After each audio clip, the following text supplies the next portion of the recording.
بسم اللہ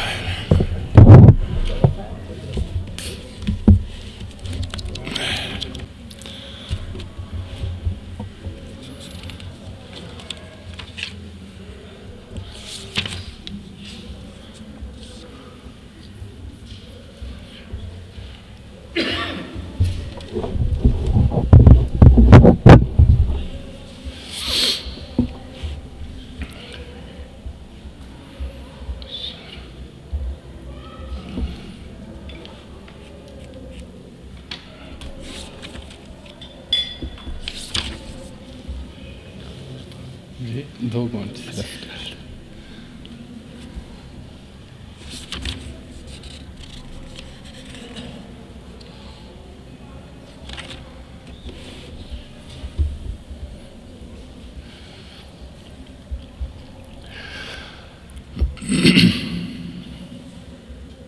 بسم اللہ.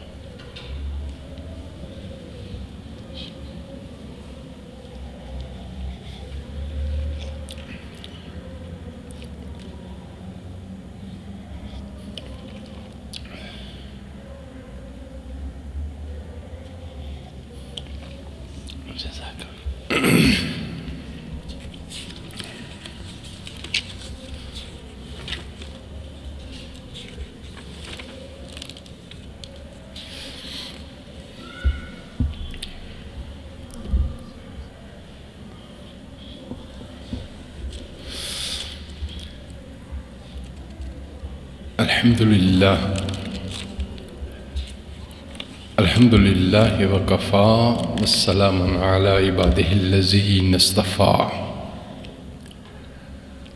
الحمد للہ حمدا کثیرا طیبا مبارکا والصلاة والسلام علی من لا نبی بعدہ. اما بعد، قال اللہ تعالی فی الکلام المجید والفرقان الحمید. بسم اللہ الرحمن الرحیم. لا يتخذ المؤمنین الکافرین اولیاء من دون المؤمنین ومن يفعل ذلك فليس من الله في شيء إلا أن تتقوا منهم تقاتا ويحذركم الله نفسه وإلى الله المصير. صدق الله مولانا العظيم وصدق رسوله النبي الكريم. إن الله وملائكته يصلون على النبي يا أيها الذين آمنوا صلوا عليه وسلموا تسليما. اللهم صل على سيدنا ومولانا محمد وعلى آله وصحبه وبارك وسلم. اللهم صل وسلم وبارك على ذات المحمدية والآل عدد خلقك يا الله يا الله يا رحمن يا رحيم يا حي يا قيوم برحمتك نستغيث. معزز و محترم سامعین زیباکار، گزشتہ جمعہ پہ ہم نے عرض کیا تھا کہ دوستی کس سے کی جائے اور دوستانہ مراسم کن سے رکھے جائیں. تو ہم نے اس میں گفتگو کی تھی جو اللہ رب العزت کو منظور تھی، اور آیت کا مفہوم بھی آپ کو سمجھایا تھا کہ لا يتخذ المؤمنین الکافرین اولیاء، کہ مومن کافروں کو اپنا دوست نہ بنائے. مومن کافروں کو اپنا دوست اور کفر کیا ہے یہ بھی آپ کو بتایا تھا، اور کفر کی بدترین صورت جو تمام اعمال کو بنیاد ہی سے اوپر نہیں اٹھنے دیتی وہ ہے شرک۔ وہ کیا ہے؟ کفر کی سب سے بدترین قسم کون سی ہے؟ شرک۔ اور اسی کفر کے اندر ایک کفر انکار بھی ہے، اور اسی کے اندر ایک ذہنی کفر بھی ہے، ایک عملی کفر بھی ہے۔ یعنی ذہناً تو انکار نہیں کرتا مگر عملاً انکار کرتا ہے، اور عملاً تو انکار نہیں کرتے، عمل کرتے ہیں مگر ذہناً منکر ہیں۔ ذہناً کیا ہے؟ جیسے بہت سارے ممالک اور بہت سارے مذاہب اچھے کام کرتے ہیں، بہت سارے بڑی NGOs چلاتے ہیں، غرباء، مساکین، آسائش فراہم کرتے ہیں لوگوں کو، مگر ذہناً کیا ہے؟ کافر ہیں۔ عملاً کام اچھے ہیں مگر ذہناً وہ اللہ کی وحدانیت اور اس کی توحید اور اس کے رسول صلی اللہ علیہ وسلم کی رسالت کو تسلیم نہیں کرتے۔ یہ بھی ایک کفر ہے، تو یہ میں نے پچھلے جمعے پہ آپ کو تفصیلاً عرض کیا تھا۔ تو یہاں یہ فرمایا گیا ہے جس نے یہ کام کیا، یعنی مومنوں کو چھوڑ کر جس نے کافروں کو اپنا دوست بنایا، اس کا اللہ سے کوئی تعلق نہیں ہے۔ وَمَن يَفْعَلْ ذَلِكَ فَلَيْسَ مِنَ اللَّهِ فِي شَيْءٍ، اللہ سے اس کا کوئی تعلق نہیں ہے۔ یہاں پہ جو کفر مراد ہے وہ ہے کہ جس نے اللہ کے ساتھ شریک ٹھہرایا کسی کو، جس نے اللہ کے ساتھ کسی کو اس کی ذات کے ساتھ، اس کی صفات کے ساتھ، اس کے فعل کے ساتھ کسی کو شریک ٹھہرایا۔ اب یہاں پہ ارشاد فرمایا قرآن مقدس نے ان کا اللہ سے کوئی تعلق نہیں ہے، مگر وَيُحَذِّرُكُمُ اللَّهُ نَفْسَهُ، اس وقت ہم یہ تعلق تم سے قائم کر لیں گے جب تم اپنے آپ کو ان سے دور کر لو گے، یعنی ان سے ہٹ جاؤ گے۔ اب یہاں کفار کے ساتھ ایسے دوستانہ مراسم کہ انہیں اپنے سیاہ و سفید کا مالک بنا دیا جائے، اور ہر بات میں انہیں اپنے مشاورت میں شریک کیا جائے، ان پر اعتماد کیا جائے، اسے قرآن قطعاً ممنوع قرار دیتا ہے۔ ایسا رویہ اختیار کرنا، میں نے عرض کیا تھا، کسی آزاد قوم اور کسی آزاد ملک اور کسی آزاد حکومت کے لیے شایان شان نہیں ہے۔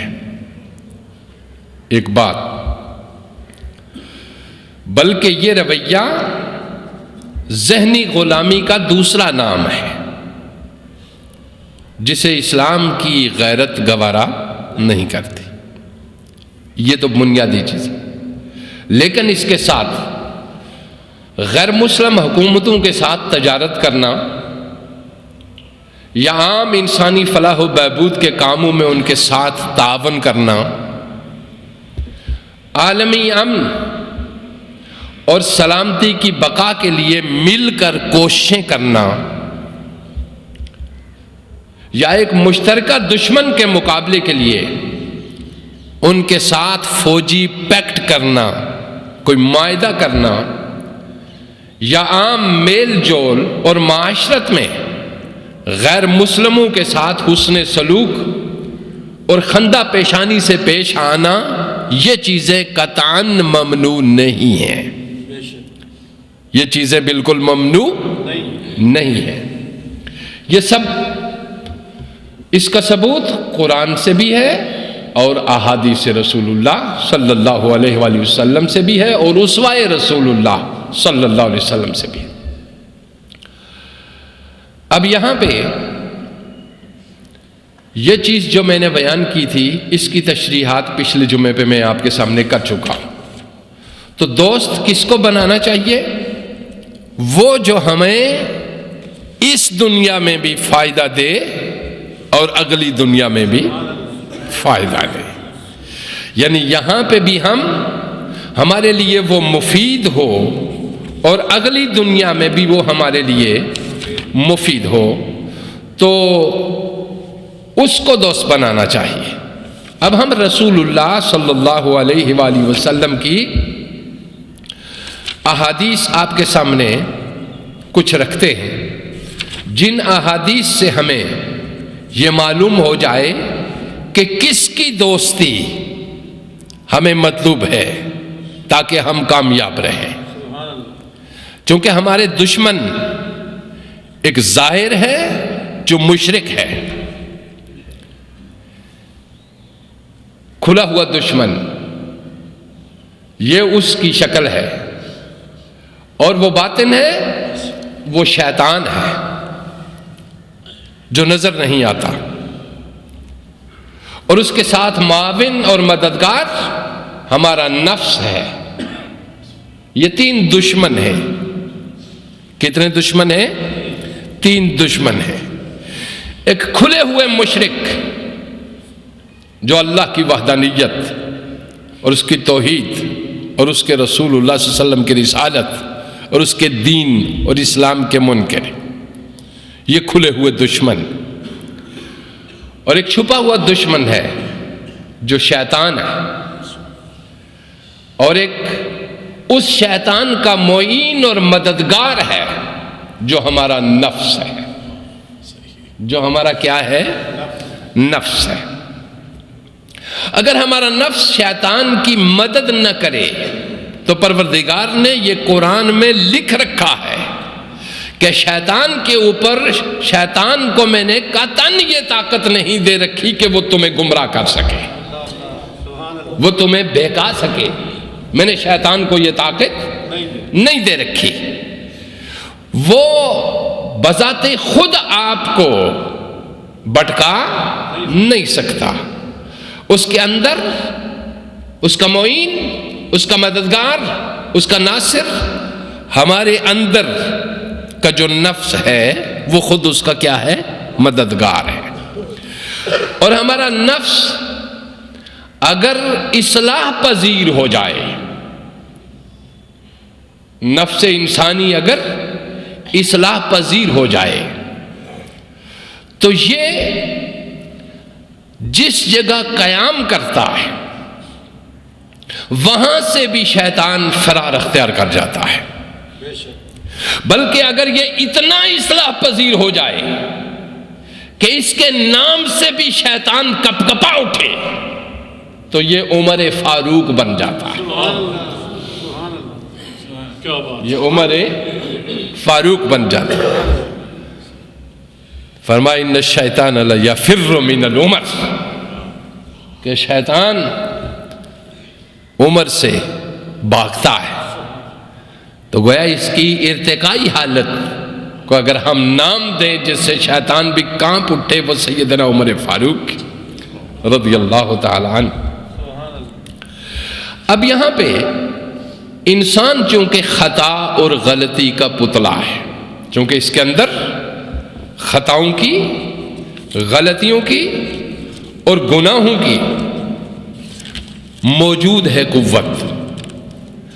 اب ہم اس کے لیے کیا کرنا چاہیں، اور اس کے لیے ہم اللہ سے اور اس کے رسول سے سوال کرتے ہیں، یا رسول اللہ صلی اللہ علیہ وسلم، چونکہ ہمارے ساتھ، ہمارے اندر، آپ کے پاس دو خیالات نہیں، آپ کیا تو ایک اچھا خیال اور ایک برا خیال. خود آتا ہے نا انسان کو, اچھا خیال بھی آتا ہے اور برا خیال بھی آتا ہے. تو میں نے ایک بار کہیں ذکر کیا تھا کہ خیال اچھا آئے یہ بھی انسان کے نفس کی طرف سے ہوتا ہے, اور خیال برا آئے یہ بھی انسانی نفس کی طرف سے ہوتا ہے. غور سے اس کو سنیے.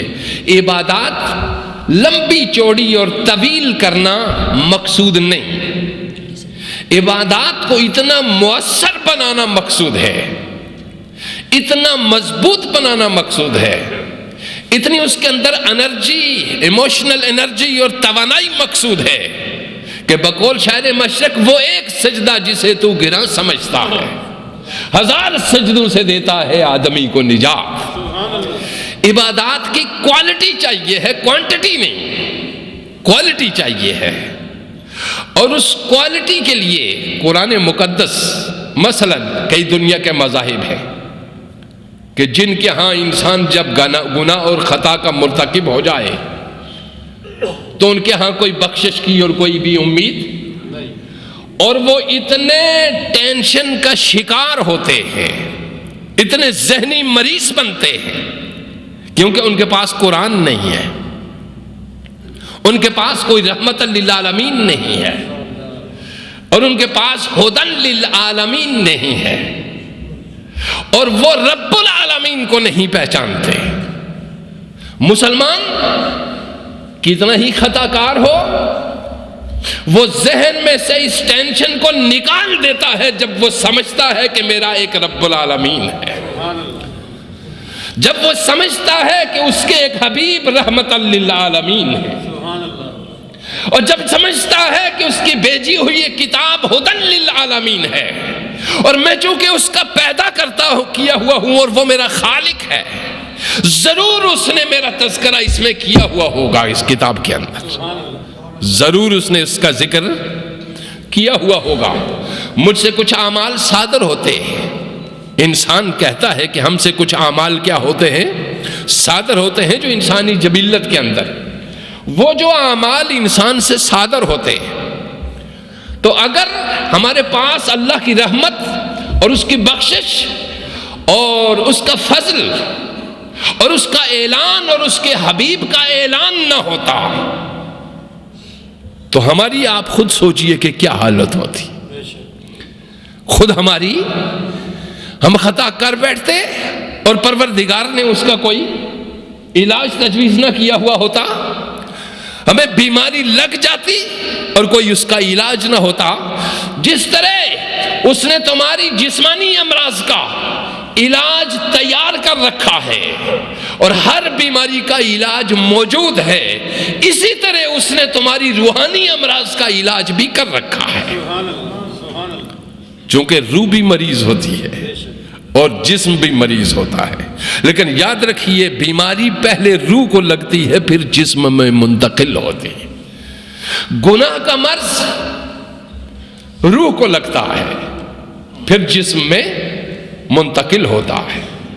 اب آپ جو میں عرض کر رہا تھا کہ خیالات آپ کو آتے ہیں, ایک شخص وہ ہے مسلسل صبح اٹھتا ہے اور وہ اس خیال میں ہوتا ہے کہ آج میرے اگر ماں باپ ہیں گھر کے اندر تو میں ان ماں باپ کی کیا خدمت کر سکتا ہوں, آج میں ان کا دل کس طرح خوش کر سکتا ہوں. آج میں چونکہ یہ عکس ہے نیچے, رب کا ایک عکس ہے نیچے ماں باپ کی صورت میں, اس کی رحمت کا ایک عکس ہے نیچے محمد رسول اللہ کی صورت میں. آپ سمجھیں. اب ایک انسان صبح سے یہ سوچتا ہے کہ میں ماں باپ اور بہن بھائی, کچھ میرے دوست مشکل میں مبتلا ہیں, میں ان کی کیسے مدد کر سکتا ہوں. کسی کو ٹینشن دینا, تکلیف دینا, یہ دنیا میں سب سے بڑا غلیظ گناہ ہے. سب سے بڑا اور مکروہ فعل ہے، سب سے بڑا اور غلیظ فعل ہے۔ کسی کو دکھ پہنچانا، کسی کو ٹینشن دینا انتہائی مکروہ فعل ہے، انتہائی گندا فعل ہے۔ اور آپ سمجھتا ہے انسان کہ میں نے اس کو دکھ دے دیا اور خود میں آرام سے ہوں، نہیں، اس کا عکس ضرور تمہارے اوپر پڑے گا، اس کا عکس ہمارے اوپر ضرور پڑے گا۔ دوسرے کو دکھ دینے والے بھی دنیا میں آرام سے کبھی بھی نہیں رہ سکتے، ان کو تکلیف دینے والے بھی آرام سے کبھی بھی۔ ماں باپ کا نافرمان بھی اپنی اولاد سے اطاعت اور فرما برداری بھی کبھی توقع نہ رکھے، یاد رکھیے یہی قرآن ہمیں بتا رہا ہے۔ تو ایک خیال ہے آپ کے دل میں پیدا ہوتا ہے نیکی کا، اور ہر انسان اپنے آپ کو اپنے خیال سے پہچانے۔ صبح سے اس کو ایک خیال آتا ہے، ہر شخص اپنے آپ کو اپنے خیالات سے، انسان ایک بہترین سائنس ہے پروردگار عالم کی، زبردست تخلیق ہے۔ فرما من عرف نفسہ فقد عرف ربہ، نفس کو پہچانو اپنے کو۔ نفس سے مراد کیا ہے؟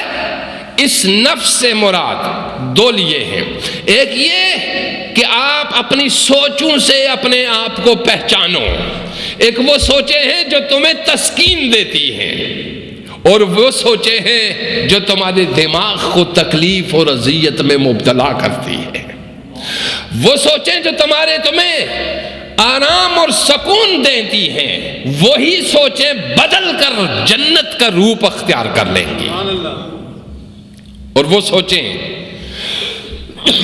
جو تمہارے لیے اذیت کا سبب بنتی ہے، جو تمہیں دکھ کا سبب بنتی ہے خود، اور دوسروں کو اذیت دیتی ہیں، وہی تمہاری سوچیں آخر بڑھتے بڑھتے جہنم کا روپ اختیار کر لیں گی۔ توجہ دیجئے میری اس بات کی طرف ذہناً، چونکہ پروردگار عالم نے فرمایا تم کسی چیز کے مالک اور مختار نہیں ہو، تم اتنے ہی مختار ہو جتنا میں نے تمہیں بنایا ہے۔ تم نہ تو بالکل مجبور ہو اور نہ بالکل مختار ہو، مجبور تم اتنے ہی ہو جتنے اس کائنات کے ساتھ تمہارا ایک تعلق ہے۔ مجبور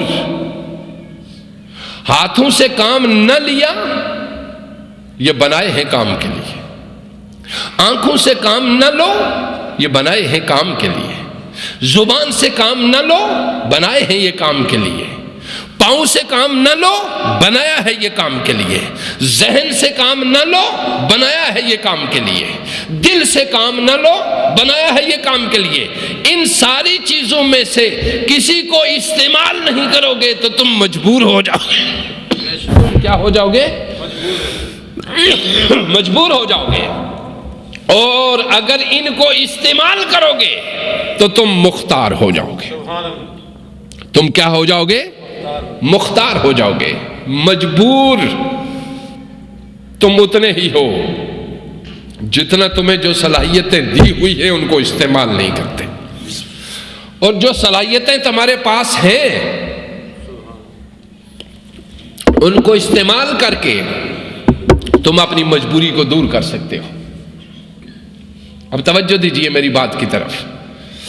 خیال آپ کا آیا نیکی کا، مان دو خیالات ہیں، کسی نے مجبور نے آپ کو ٹیلی فون کیا، بھائی تھا یا بہن تھی یا دوست تھا یا عزیز تھا، کوئی بھی تھا، آپ کی جیب میں اس کی ضرورت پورا کرنے کے لیے اسباب موجود تھے۔ اب اس نے فون کیا، جب وہ خود آیا آپ کے ذہن میں فوراً یہ خیال پیدا ہوا کہ میری تو اس وقت کوئی ضرورت نہیں ہے، میں کیوں نہ اس کی یہ ضرورت کو پورا کرتا۔ یہ پہلی ہی فرصت میں تمہیں جو خیال آیا یہ من جانب اللہ تھا۔ یہ کیا تھا؟ اللہ کی جانب سے تھا۔ معن آپ نے کہا ایسا کرتے ہیں کہ اس میں سے کچھ اس کو دے دیتے ہیں، کچھ رکھ لیتے ہیں شاید کام آ جائے، ضرورت پڑ سکتی ہے۔ تو گویا یہ دوسرا خیال آپ کے پاس آپ کے شیطان کی طرف سے آیا۔ پھر آپ کا خیال آیا، تیسرا خیال آیا کہ ٹھیک ہے میں دیکھتا ہوں، میں آپ کو پہنچا دوں گا، آپ چلیے، مگر وہ پہنچا دینے والی نوبت آپ کا نفس نہیں آنے دے گا۔ کیا مطلب ہوا؟ پہلا خیال اللہ کی طرف سے تھا، اگر اس کو مان لیا جاتا، اس کی بات مان لی جاتی تو کوئی سوال ہی پیدا نہیں ہو سکتا تھا کہ تو بھوکا مر جائے۔ اگر تیری ضرورت، تو اس کی ضرورت کو پورا کر رہا ہے، قطعاً خدا تجھے ضرورت نہیں ڈالے گا ایسی کہ جو تجھے مجبور کر دے۔ توجہ دیجیے، دوسرے کی ضرورت کو پورا کر دینا۔ قرآن مقدس کہتا ہے کہ دوست اس کو بناؤ جس کو ضرورت پڑے تو وہ تمہاری ضرورت کو پورا کرے، تمہیں ضرورت پڑے تو وہ تمہاری ضرورت کو پورا کرے، اس کو دوست بناؤ۔ اور ضرورت کیا ہے؟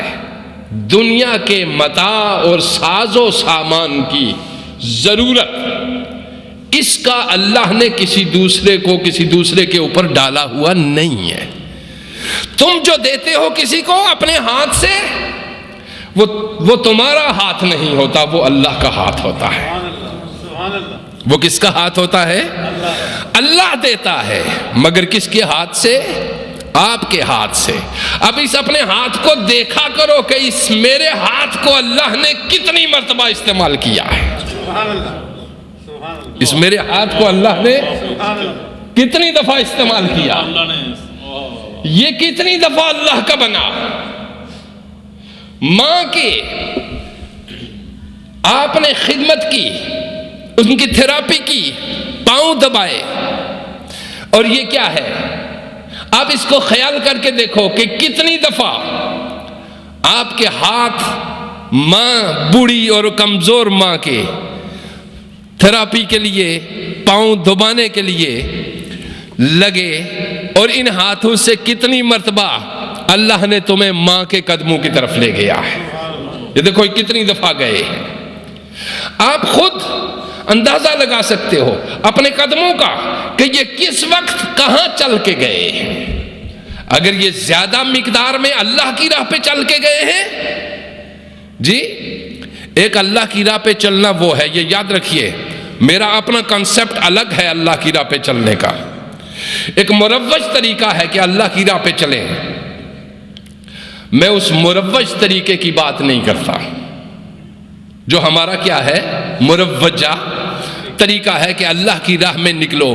میں کہتا ہوں جب تک تمہارے جسم میں جان ہے، جب تک تمہاری سانسوں میں سانس ہے، اور جب تک تمہارے ہاتھوں میں طاقت ہے، اس وقت تک اللہ کا کام یہ ہے، اللہ کی راہ یہ ہے، اللہ کا راستہ یہ ہے کہ یہ راست اور یہ تمہارے ہاتھ دوسروں کے دکھوں کا مداوع کرنے کے لیے اٹھتے رہنے چاہیے۔ یہ تمہارے پاؤں، یہ تمہارے قدم دوستوں کی اذیتیں، تکلیفیں، محبتیں، غم بانٹنے کے لیے چلتے رہنے چاہیے۔ مجھے کوئی غرض اس سے نہیں ہے کہ ان سے کتنی دفعہ تو چل کے مسجد میں گیا ہے، اور میں اس سے بھی غرض نہیں رکھتا کہ ان سے کتنی بار چل کے تو پیدل کعبۃ اللہ کو گیا ہے۔ مجھے اس سے بھی کوئی غرض نہیں ہے۔ مجھے اس سے یہ غرض ہے کہ ایک تیرے پڑوس کے اندر ایک شخص فوت ہو گیا، اس کے پاس اس کے گھر میں کفن کے پیسے بھی نہیں ہیں، اور اس کو دفنانے کی جگہ بھی نہیں ہے۔ تو نے یہ ذمہ داری کتنی پوری کی ہے؟ مجھے اس سے غرض ہے۔ مجھے آپ کے بالکل، میں کبھی متاثر نہیں ہوں گا آپ سے اگر آپ 5 سے 10 مرتبہ بھی نماز پڑھیں دن میں اور تہجد گزار بھی ہوں، میری صحت پہ کوئی اثر نہ۔ میں متاثر ہوں گا تم سے، میں اس سے متاثر ہوں گا جو دوسرے کو دکھی دیکھ کر خود دکھی ہو گیا، جو دوسرے کو تکلیف میں دیکھ کر خود تکلیف میں ہو گیا۔ وہ جس دوسرے کو درد میں دیکھ کر خود اتنا پریشان ہو گیا کہ اس کا خود اپنے سینے میں درد اٹھنے لگ گیا.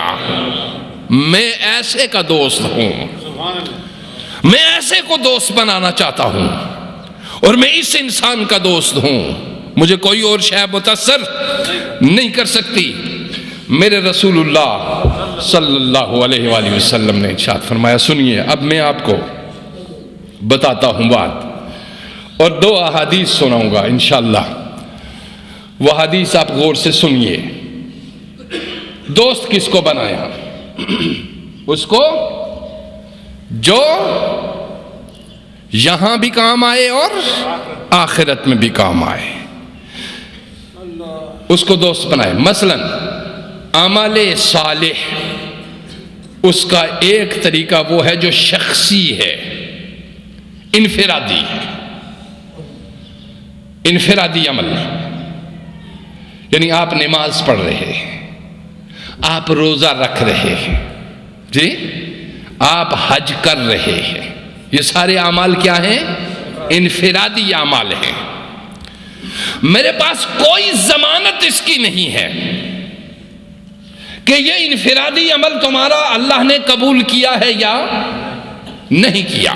میرے پاس کوئی ضمانت اس کی نہیں ہے کہ یہ قبول کیا ہے یا نہیں کیا, چونکہ یہ جو انفرادی اعمال ہیں یہ بعض اوقات انسان کے اندر تکبر پیدا کر دیتے ہیں, انسان کے اندر غرور پیدا کر دیتے ہیں. کہ ایک شخص نماز پڑھ رہا ہے, حج کر کے آ گیا, یا ایک شخص روزہ دار ہے, وہ متکبر بھی بن جاتا ہے, اور اس کے سامنے باہر گھومنے والے درجنوں سینکڑوں لوگ گمراہ نظر آنے لگ جاتے ہیں اس کو اپنے بات سے, اور وہ سمجھتا ہے کہ میں نیک ہو گیا ہوں.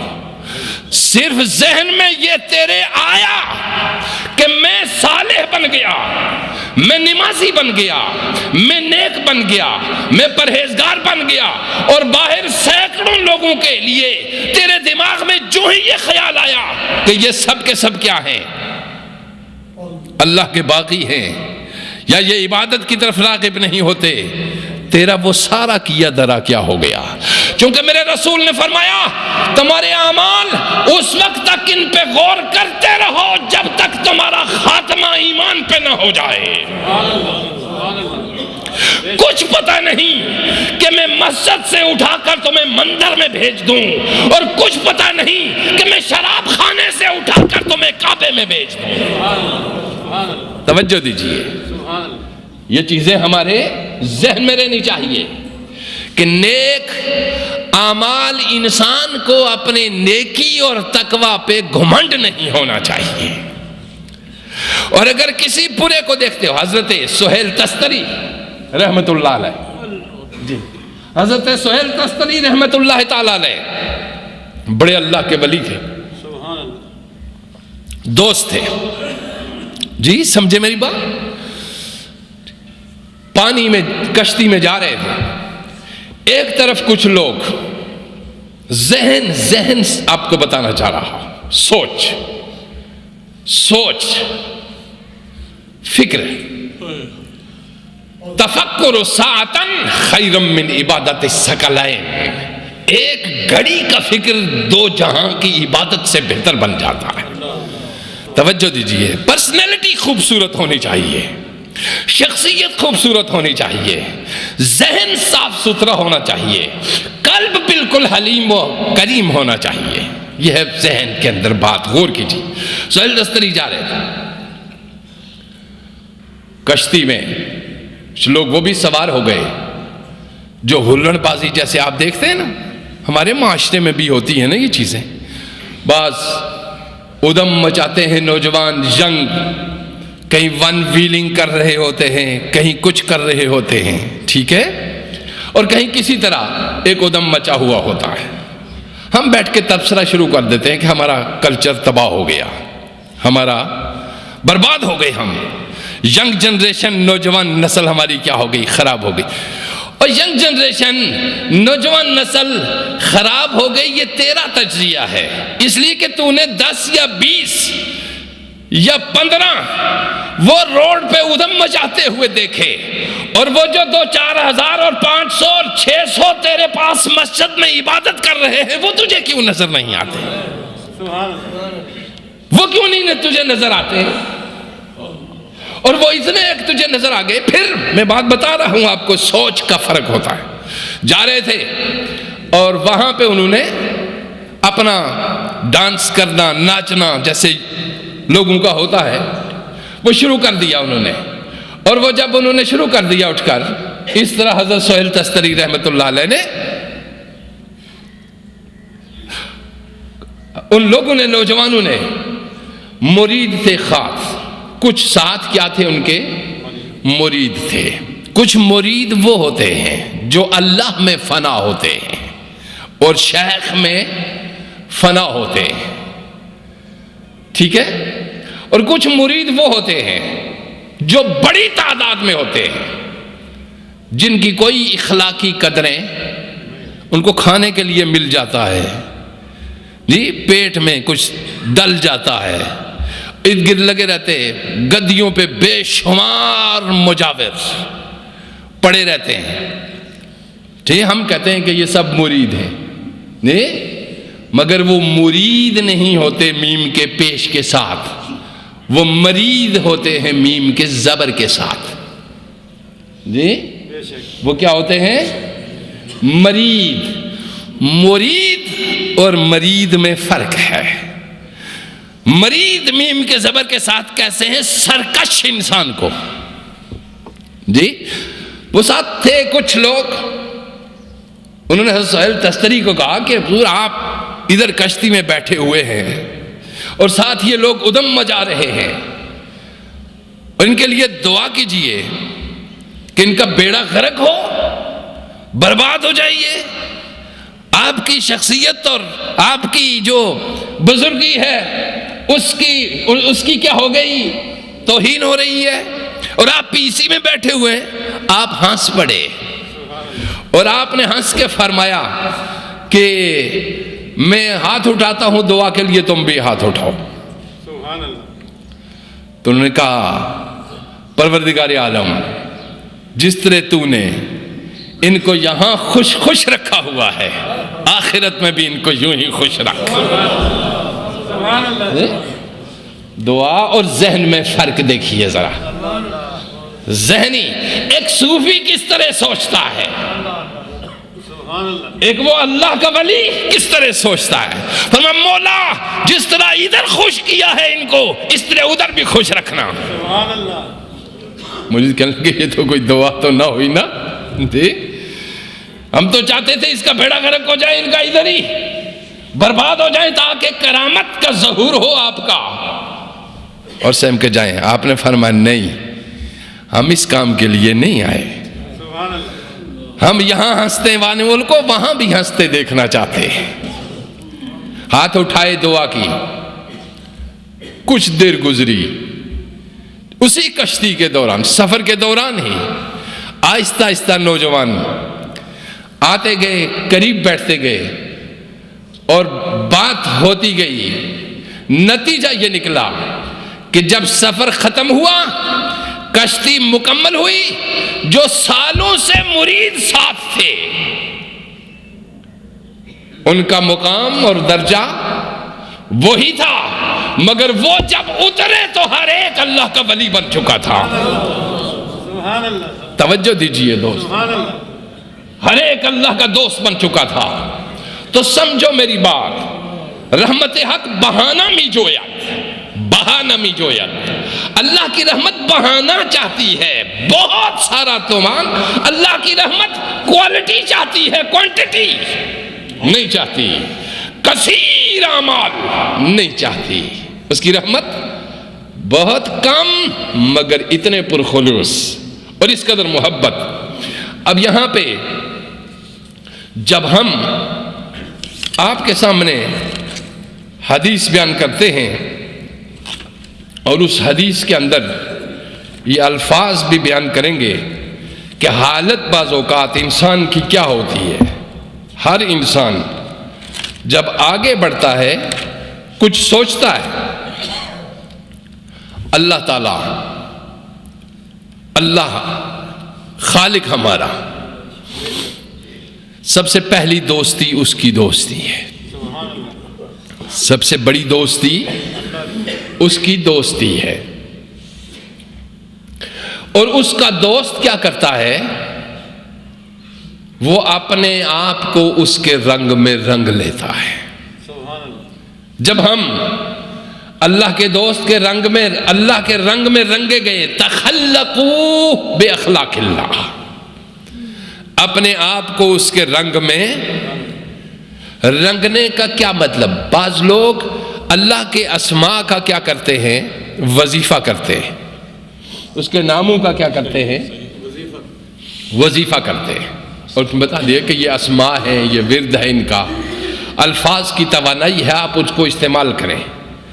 مگر 99 اسماء اللہ کے، جی اللہ کے وہ اسم، اس کے بیک میں، اس کے پیچھے کیا چیز کار فرما ہے؟ اس کو اتنا پڑھ کے تیری عادت کا وہ حصہ بن جائے۔ اگر تو یا غفور، یا غفار، یا ستار، یا حی، یا قیوم، اس کو اتنا پڑھ، یا حیو کا ورد کرتا ہے تو وہ اس لیے ورد کرایا جاتا ہے کہ تیرا دل اتنا زندہ ہو جائے کہ کسی مردہ دل کے ساتھ بھی لگے تو اسے بھی زندہ کر جائے، اسے بھی کیا بن جائے؟ زندہ کر جائے۔ یا قیوم جب ہم کہتے ہیں تو اتنا قائم ہو جا، اتنی استقامت اپنے اندر پیدا کر لے، اتنی قوت اپنے اندر پیدا کر لے کہ تو موت سے بھی نہ مر سکے۔ توجہ دیجئے، موت بھی تجھے یہ ہے کہ اپنے اندر وہ خصائل پیدا کرو۔ یا ستار جب ہم کہتے ہیں او عیبوں پہ پردہ ڈالنے والے، تو اس کی صفت کے ساتھ متصف تو تب ہو سکتا ہے جب کسی بھائی کا عیب دیکھے، جب کسی بہن کا عیب دیکھے، جب کسی دوست کا عیب دیکھے، اس پہ اسی طرح پردہ ڈالے جس طرح رب نے تیرے سینکڑوں عیبوں کو پردے میں رکھا ہوا ہے، کسی کو خبر نہیں ہونے دیتا، اور لوگ تیری بزرگی کے ڈنکے بجا رہے ہیں، لوگ تیری ولایت کے چرچے کر رہے ہیں، لوگ تیری بزرگی کے ڈنکے بجا رہے ہیں، تیرے عیبوں پہ اس نے اس طرح پردہ ڈال دیا ہے، تو بھی اس اپنے دوست، اپنے عزیز، اپنی ماں، اپنی بہن، اپنی بیٹی، اپنے پڑوسی کی عیب اس طرح چھپا کہ تیری آنکھ دیکھے اور تیری زبان نہ بولے۔ سمجھ گیا؟ تو ستار بن جائے گا، تو چھپانے والا بن جائے گا۔ اگر تیری یہ خصلت نہیں ہے، کتنے زندگی میں تو نے ایسی خطائیں کی ہیں جن کا ریکارڈ رب کے پاس ہے، مگر اس نے تشہیر نہیں کی، مگر اس نے تشہیر نہیں کی۔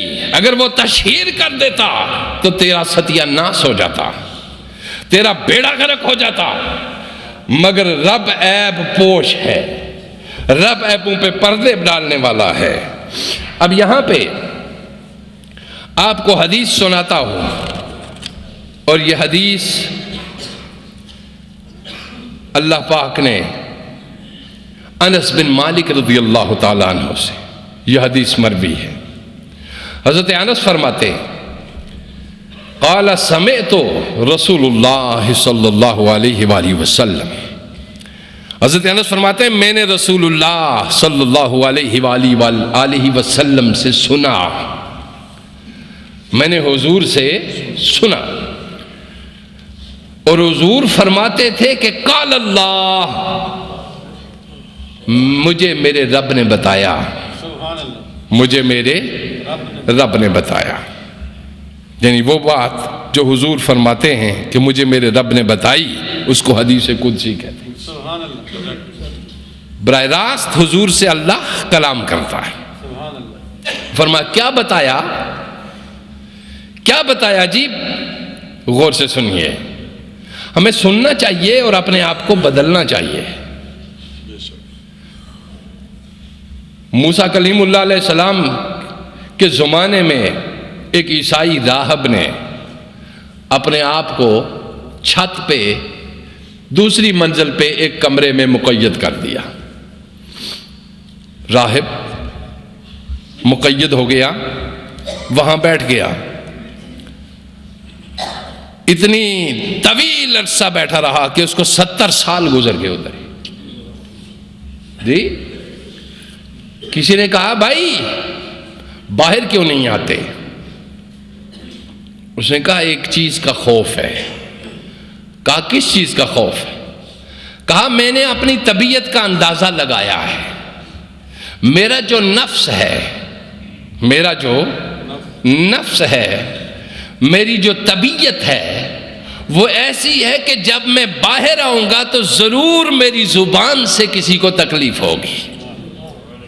ضرور میری زبان سے. گویا میرا نفس کتا ہے اور میں نے اس کو 70 سال سے یہاں باندھ رکھا ہے. توجہ دیجئے ذرا لوگوں.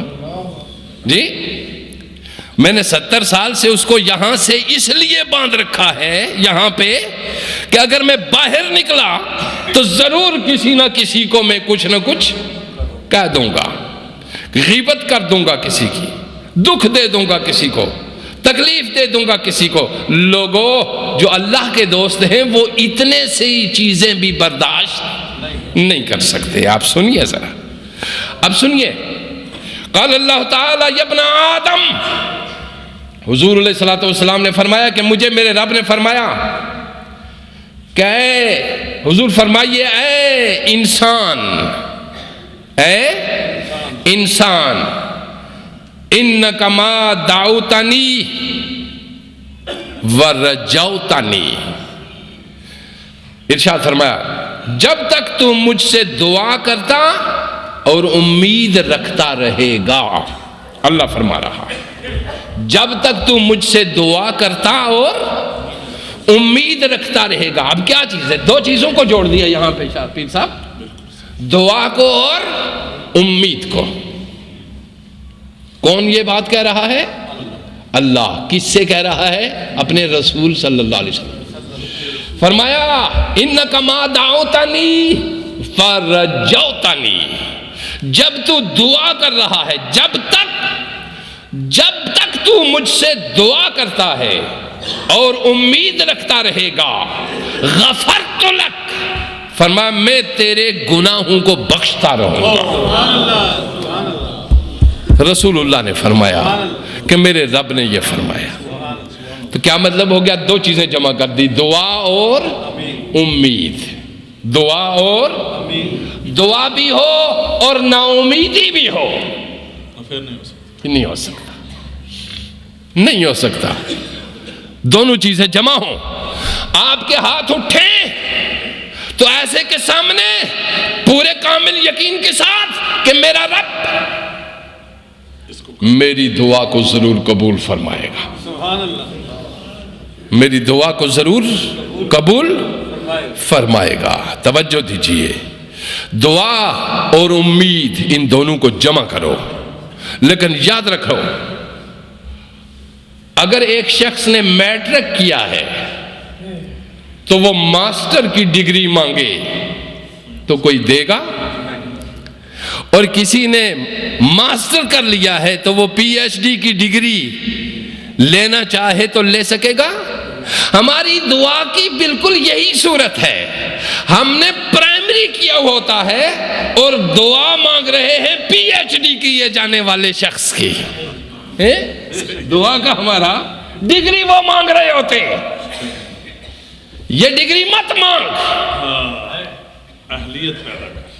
ہاں یہ ڈگری نہیں کہ میں پرائمری ہوں اور میں یہ کہوں کہ میں قائد اعظم یا میں انٹرنیشنل اسلامک یونیورسٹی کا وائس چانسلر بننا ہوں.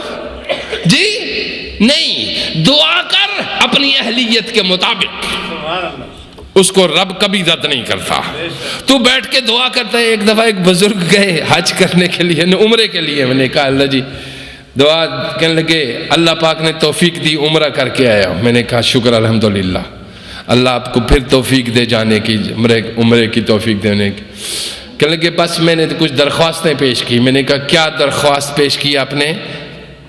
میں نے سمجھا دعا. کہنے لگے میں نے اللہ تعالیٰ سے دعا کی ہے کہ اللہ تعالیٰ میری دعا اپنے پیغمبر کے صدقے قبول کر لے اور مجھے 10 کروڑ روپیہ مل جائے تاکہ میں اپنے بال بچوں کے لیے کوئی بزنس سیٹ کر لوں. میں نے کہا کہ بڑی خوبصورت دعا مانگی ہے آپ نے, مگر آپ کی اپنی حالت ایسی ہے کہ آپ کو 10 روپے کوئی قرض دینے کے لیے تیار نہیں ہو رہا. اللہ کیسے اتنا بڑا قرض دینے کا نبی کے صدقے؟ بڑی عجیب سی بات ہے. اور دعا مانگو اپنی کیپیسٹی کے مطابق مانگو نا یار. جی میں دعا مانگوں کہ میں وائٹ ہاؤس میں جا بیٹھوں, یہ دعائیں نہیں ہے نا. اور جتنی ایک آپ کی ہے اسی کے مطابق مانگو تو ضرور رب کیا کرتا ہے اس کو پورا کر. ہاں یہ دعا ضرور تو مانگ سکتا ہے کہ میرے پروردگار عالم مجھے اپنا دوست بنا لے. مجھے اپنا کیا بنا لے؟ جب تو نے یہ دعا مانگی نا تو سمجھ کے تو نے سب کچھ مانگ لیا. سمجھ کے تو نے سب کچھ نہیں. ہاں اب دوست بن کے دکھا. جب یہ مان کے بولا تو مجھے اپنا دوست بنا لے, ٹھیک ہے, تو سب کچھ خدا سے مانگ لیا. ایک تجھ کو مانگ کر اٹھتے نہیں ہیں ہاتھ میرے اب اس دعا کے بعد. اللہ سے اللہ کو مانگو, اللہ سے اس کے رسول کی اطاعت اور اتباع مانگو. فرمایا انکا ما دعوتنی ورجوتنی غفرت لک. تو نے اگر دعا اور امید دونوں کو جمع کر دیا, میری بارگاہ میں آیا, تو میں تیرے گناہ بخشتا رہوں گا. ایک بات یاد رکھیے, جب آپ کو پتہ چل گیا کہ دعا بھی ہے اور امید بھی ہے, جس نے یہ فرمایا وہ اللہ ہے اور جس کی زبان سے یہ آیا وہ صادق الوعد الامین ہے. پھر جب تیرے ہاتھ اٹھ گئے دعا کے لیے تو پھر سمجھ کے تجھے ڈھانپ لیا ہے اس کی رحمت نے. سمجھ کے تجھے دعا ڈھانپ لیا ہے اس کی رحمت نے.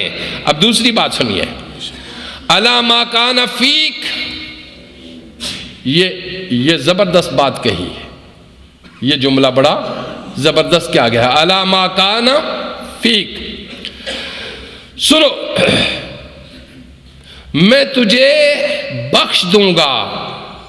اور پھر یہاں ما کان کا لفظ استعمال فرمایا, یعنی صرف وہی نہیں جو تو نے مانگا ہے یا جو تو نے جس پہ بخشش, بلکہ بخشتا ہی رہوں گا. بخشتا ہی رہوں گا. اور آگے زبردست بات کی ہے, ولا ابالی, اور مجھے اس کی کوئی پرواہ نہیں ہے کہ کوئی کیا کہتا ہے. میں اپنے بندے کے بارے میں کسی کی نہیں سنتا. میں اپنے بندے کے بارے میں کسی کی نہیں سنتا. ولا ابالی, مجھے کوئی پرواہ نہیں ہے کہ کوئی کیا کہتا ہے. نہیں, پھر سنیے دوسرا جملہ سنیے, یا ابن آدم, اے انسان, اے ابن آدم, لو بلغت. ابھی میں آپ کو ٹینشن آپ کی جو دل اور دماغ میں ہوتی ہے اس کو بالکل ریلیز کرنا چاہتا ہوں. جی بالکل نکالنا چاہتا ہوں. اور اس کے لیے میڈیسن کون سی استعمال کر رہا ہوں؟ محمدی میڈیسن. اس کے لیے دعا کون سی استعمال ہو رہی ہے؟ محمدی دعا, محمدی نسخہ. سب خوف ایک طرف, موت کا خوف دوسری طرف, گناہ کا خوف عذاب کا خوف دوسری طرف. تو سنیے علامہ کا نفیق ولا ابالی، مجھے اس کی کوئی پرواہ نہیں. ابن آدم، اے آدم کی اولاد، اے انسان، لو بلغت ذنوبک آنان السماء، اگر تمہارے گناہ تہ بتہ چڑھتے چڑھتے چڑھتے آسمان تک پہنچ جائیں، یعنی اتنے گناہ تم کر چھوڑو کہ وہ کیا کر لیں؟ آنان السماء، آسمان تک پہنچ جائیں. ثم استغفرتنی، پھر تو بخشش مانگے مجھ سے، غفرت لک، میں پھر بھی تجھے بخش دوں گا. ولا ابالی، اور مجھے ایسا کرنے سے کوئی نہیں روک سکتا. سبحان اللہ. سن رہے ہیں آپ؟ سبحان اللہ. غور کر رہے ہیں آپ اس بات میں؟ جی مجھے پھر کس کا ہونا چاہیے؟ سبحان اللہ. کسی کا ہونا چاہیے. کیا بات ہے، کتنا پیارا وہ رب العالمین ہے، بے شک. اور کتنی عظیم شان ہے، اور بات کتنی دھڑلے سے کر رہا ہے. لا ابالی کہہ رہا ہے. ثم استغفرتنی غفرت لک ولا ابالی، مجھے کوئی پرواہ نہیں ہے کہ تیرے گناہ اتنے زیادہ ہیں، مجھے بخشنے میں کوئی دیر نہیں لگتی. سبحان اللہ. مجھے بخشنے میں کوئی دیر نہیں لگتی. تیسرا جملہ سنیے، رسول اللہ صلی اللہ علیہ وسلم فرمایا یا ابن آدم انک لو آتیتنی بقراب الارض خطایا. جی سنو، یا ابن آدم انک لو آتیتنی بقراب الارض خطایا، اے ابن آدم اگر تو زمین بھر گناہ بھی میرے پاس لے کر آئے گا، سنو، اگر تو زمین بھر گناہ بھی میرے پاس لے کر آیا، ثم لقیتنی، پھر مجھ سے ملا، میری تیری ملاقات ہو گئی، لا تشرک بی شیئا، لیکن تو نے شرک نہیں کیا ہوگا، لا تیتک بقرابها مغفرتا، تو میں تجھے ان گناہوں کے برابر مغفرت عطا کروں گا. سنو لوگ،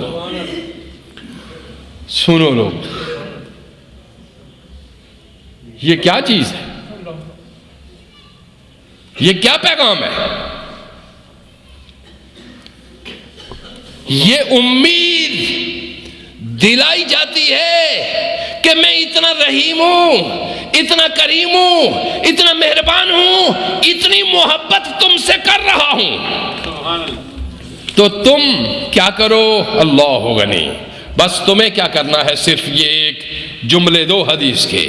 آپ نے سنا کس درجے بدرجے کے بعد پروردگار کہتا ہے یہ لا تیتک بقرابها مغفرتا، زمین کے برابر بھی گناہ اور غلطیاں لے کر آئے گا، شرک نہیں ہوگا اس میں. تو اللہ کا شکر ہے ہم مشرک نہیں ہیں. اللہ کا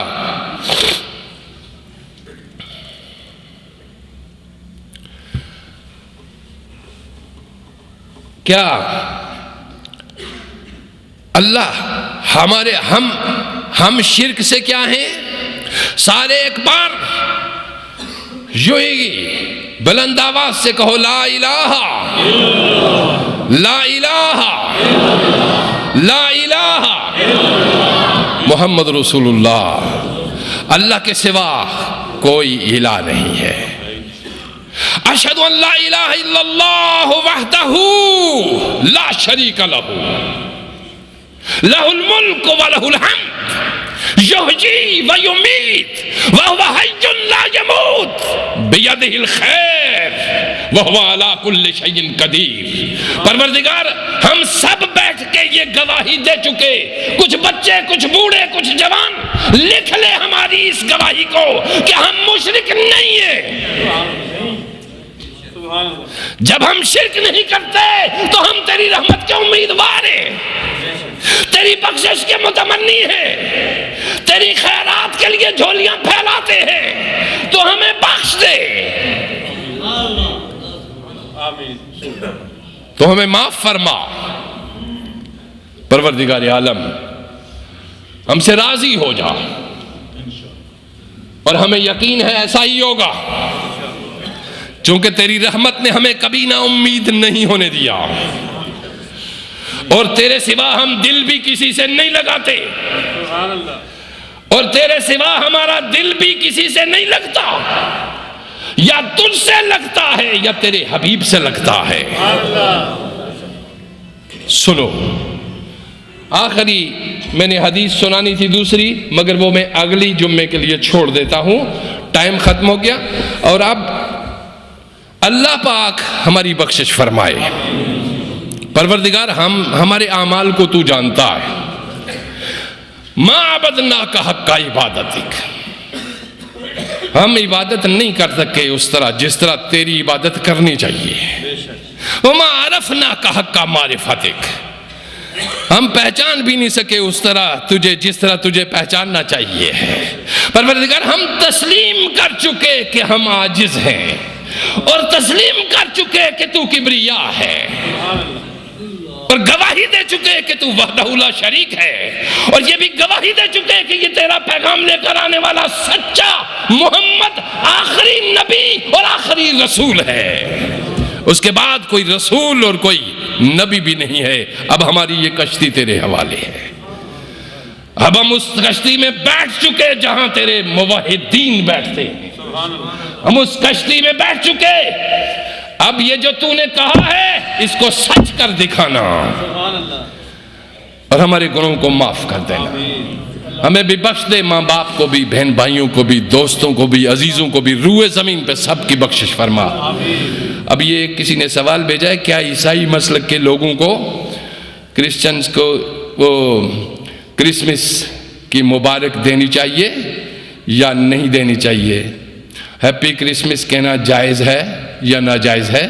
چونکہ یہ عیسیٰ علیہ السلام کا یوم ولادت ہے، عیسیٰ علیہ السلام کا یوم ولادت ہے، یعنی اس دن عیسیٰ علیہ السلام پیدا ہوئے، اور ہمیں بدرجہ اولا ان کو ہیپی کرسمس کہنا چاہیے کہ ہمارا عقیدہ ہے کہ عیسیٰ علیہ السلام پیدا ہوئے ہیں، اور جو پیدا ہو وہ خدا نہیں ہو سکتا، ٹھیک ہے؟ سبحان اللہ اور جو پیدا ہو وہ خدا نہیں ہو سکتا۔ ہیپی کرسمس کہنے میں کوئی حرج نہیں ہے۔ جیسے عیسائی کوئی آپ کو کہے کہ میلاد النبی مبارک ہو، تو آپ کہیں گے کہ جی اس کو کہنا چاہیے یا نہیں کہنا چاہیے؟ غلط ہے، ہیپی کرسمس کہیے، اور ہم ان کو کہتے ہیں ہیپی کرسمس۔ عیسیٰ علیہ السلام کی ولادت اور یوم پیدائش مبارک ہو، ان کا آنا بھی ہمارے لیے رحمت اور فضل اور کرم ہے، اور ہمارے حبیب کا عیسیٰ علیہ السلام کی مبارک ہو، ہم ان کو کہہ دیتے ہیں، اور اس میں کوئی حرج نہیں ہے، ہیپی کرسمس کہنے میں کوئی حرج نہیں ہے، چونکہ ہم ان کو ان کی ولادت کی مبارک دیں گے اور دیتے ہیں۔ میرا رب ہمارا اور آپ کا سب کا محافظ۔